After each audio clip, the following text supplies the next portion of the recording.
दिल से निकलेगी ना मर के भी वतन की उल्फत, मेरी मिट्टी से भी खुशबुए वफा आएगी। लेकिन जिसका कोई वतन ही ना हो वो क्या करे। हम बात कर रहे हैं एक बहुत बड़ी आबादी की जो अपने वतन की फिजा में सांस लेना चाहती है। उसे तलाश है उस ज़मीन की जिसे वो अपना मुल्क कह सके, और वो आबादी है कुर्द, जो कुर्दिस्तान के लिए जद्दोजहद कर रही है।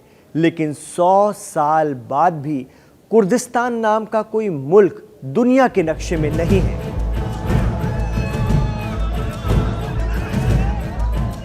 बीबीसी की एक रिपोर्ट के मुताबिक कुर्दों की जाबाजी का अंदाजा इसी बात से लगाया जा सकता है कि 1920 में इराक में कुर्दिस्तान की लड़ाई के लिए बने हथियारबंद संगठन का नाम पेशमेगा था, जिसका मतलब होता है वो लोग जो मौत का सामना करते हैं।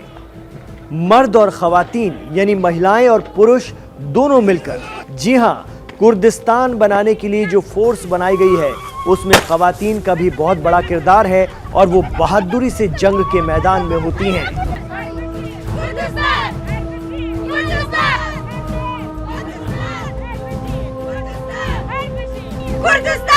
आज दीन दुनिया शो में कुर्दों का जिक्र इसलिए क्योंकि 23 अक्टूबर बुधवार को तुर्की की राजधानी अंकारा में एक बड़ा हमला हुआ, जिसमें हाथ में बंदूक थामे एक मर्द और एक खातून नजर आते हैं। हाथ में बंदूक थामे एक औरत और मर्द ने डिफेंस और एरोस्पेस कंपनी को निशाना बनाया, जिसमें 4 लोगों को हलाक कर दिया जबकि 14 लोग बुरी तरह से जख्मी हुए हैं। इस सानेह को तुर्की ने दहशतगर्दाना हमला करार दिया है और इसके पीछे कुर्दिस्तान वर्कर्स पार्टी का हाथ होने का शक जताया है, यानी हमला करने वाले दोनों लोग कुर्द थे।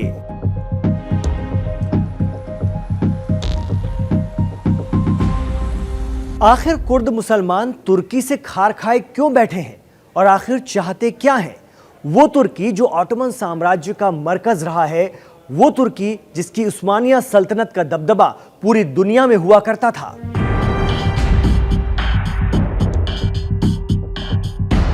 एक दौर में दुनिया भर के मुसलमानों की मजहबी क़यादत करने वाले तुर्की की कुर्द कौम से आखिर लड़ाई क्या है? इसके लिए हमें 100 साल पीछे जाना होगा। दरअसल कुर्द एक जाबाज मुस्लिम कौम है। 20वीं सदी की शुरुआत में जब पहली आलमी जंग यानी वर्ल्ड वॉर के बाद सल्तनत उस्मानिया या ऑटोमन साम्राज्य की हार हुई, तो तुर्की, सीरिया और इराक में रह रहे कुर्दों ने अपना एक अलग मुल्क बनाने पर गौर करना शुरू किया, जिसका नाम होगा कुर्दिस्तान। वेस्टर्न कंट्रीज ने 1920 की सेवरेस ट्रीटी में एक कुर्द मुल्क का वादा भी किया, लेकिन महज 3 साल में अपने देश की उम्मीद लगाए कुर्दों की उम्मीद पर उस वक्त पानी फिर गया जब तुर्की की नई सरहद बनाने के लिए लॉजेन की संधि हुई। इसमें कुर्दिस्तान का कुछ अता पता नहीं था। तुर्की, इराक और सीरिया ने कुर्दों को माइनॉरिटी का दर्जा भर दे दिया, लेकिन तब से अपने देश का ख्वाब संजोए कुर्द लड़ रहे हैं। इस दौरान उनकी तहरीक को कई बार कुचल डाला गया।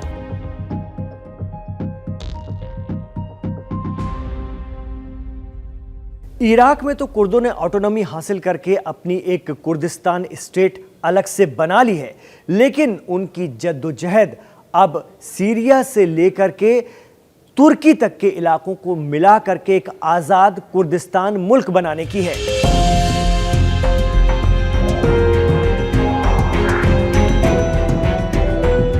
दरअसल तुर्की में करीब 20% कुर्द हैं। आज कुर्द सीरिया, इराक, तुर्की, ईरान और आर्मीनिया जैसे देशों में बढ़ चुके हैं। इन इलाकों में रहने वाले कुर्दों की आबादी तकरीबन 3.5 करोड़ है। अलग अलग देशों में अलग अलग संगठन कुर्दिस्तान के लिए लड़ रहे हैं। इनकी जद्दोजहद एक होकर कुर्दिस्तान बनाने की है, लेकिन इनके आपस में भी इख्तिलाफात हैं। इन लोगों को अलग हुए 100 साल से भी ज्यादा का वक्त हो गया है। इस वजह से इनके अपने निजी सियासी अरमान भी अब हावी रहने लगे हैं।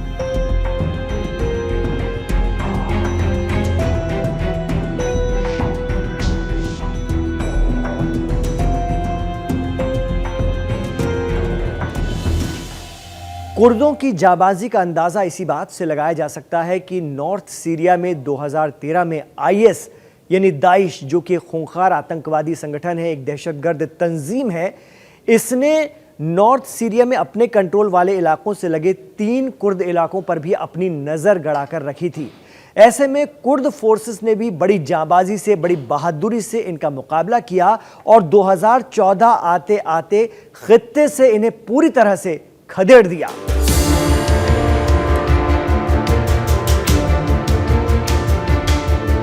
सीरिया या शाम के लिए कुर्द इसलिए भी अपनी जान दांव पर लगा देते हैं क्योंकि 1974 में अब्दुल्ला ओकलान ने जब पीके के नाम की कुर्द तंजीम बनाई तो उन्होंने तुर्की पर कई हमले किए जिनमें तकरीबन 40,000 लोगों की मौतें हुई। इसके बाद अब्दुल्ला ओकलान भागकर सीरिया चले गए थे और उन्हें वहां सदर बशर अल असद के वालिद हाफिजुल असद ने पनाह दी। वहां रहकर उन्होंने बहुत सारे संगठन बनाए जो पूरे इलाके में फैल गए। हालांकि बाद में उन्हें तुर्की ने गिरफ्तार कर लिया और इस वक्त भी वो तुर्की की जेल में हैं।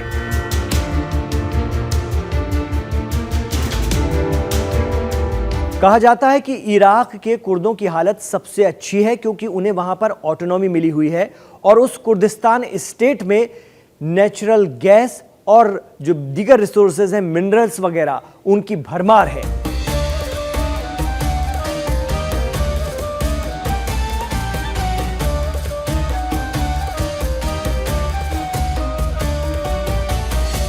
यहां के कुर्द काफी पैसे वाले हैं।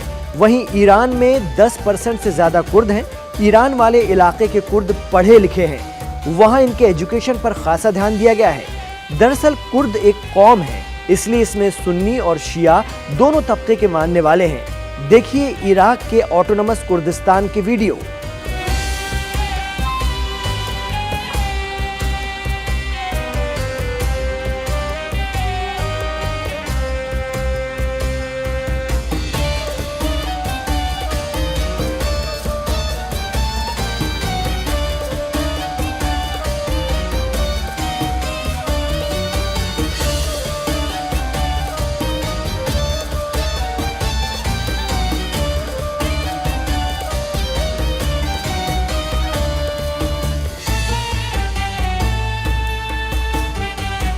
बहरहाल अपने हक़ खुद राज़ी की जद्दोजहद को ये कौम किस हद तक पूरा कर पाती है, ये देखना दिलचस्प रहेगा।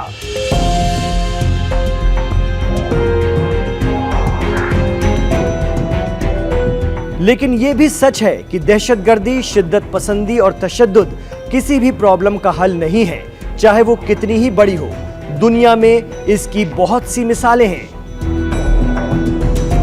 नाजरीन, लाइव हिंदुस्तान पर आप हमारा शो दीन दुनिया देख रहे हैं, पसंद कर रहे हैं। आपके कमेंट्स बताते हैं कि आपको ये शो अच्छा लगता है और हमारी भी पूरी कोशिश है कि आपकी भावनाओं के मुताबिक, आपके जज्बातों के मुताबिक, आपकी सोच के मुताबिक या जो आप देखना चाहते हैं उस तरह से इस शो को डिज़ाइन करें और हर रोज़ आपके लिए कुछ नया लेकर हाजिर हों। मिडिल ईस्ट के हवाले से, मुस्लिम वर्ल्ड के हवाले से, मशरिक़ वस्ता के हवाले से, इंटरनेशनल ख़बरों के हवाले से। लेकिन आपसे गुजारिश ज़रूर रहेगी, चूँकि आप आखिर तक इमरान खान से कनेक्ट रहते हैं, तो सबसे शुरू में हमारा वीडियो लाइक कर दिया कीजिए या अभी लाइक कर दीजिए। इसके साथ ही हमारे वीडियो को व्हाट्सएप पे शेयर ज़रूर कीजिए अपने दोस्तों को, अपने रिश्तेदारों को, अपने आसपास के लोगों को, ताकि ये वीडियो ज़्यादा से ज़्यादा ग्रुप्स के ज़रिए आगे बढ़ सके, पहुंच सके और लोग इसे मुल्क और दीगर मुल्कों में भी देख सकें। इसके अलावा आपसे ये भी गुजारिश है कि कमेंट्स ज़रूर करते रहें और ये बताएं कि आप दुनिया के किस हिस्से से हमारे इस प्रोग्राम को देख रहे हैं, हिंदुस्तान से या हिंदुस्तान के बाहर से, अगर मिडिल ईस्ट से तो कहाँ से, क्योंकि हम ये जानना चाहते हैं कि आप कहाँ से देख रहे हैं। और आप अगर इस प्रोग्राम को देख रहे हैं तो इसे आगे भी बढ़ाइए, इसे ज़्यादा से ज़्यादा शेयर भी कीजिए। तो फिलहाल इमरान खान को इजाज़त दीजिए, आप देखते रहिए लाइव हिंदुस्तान।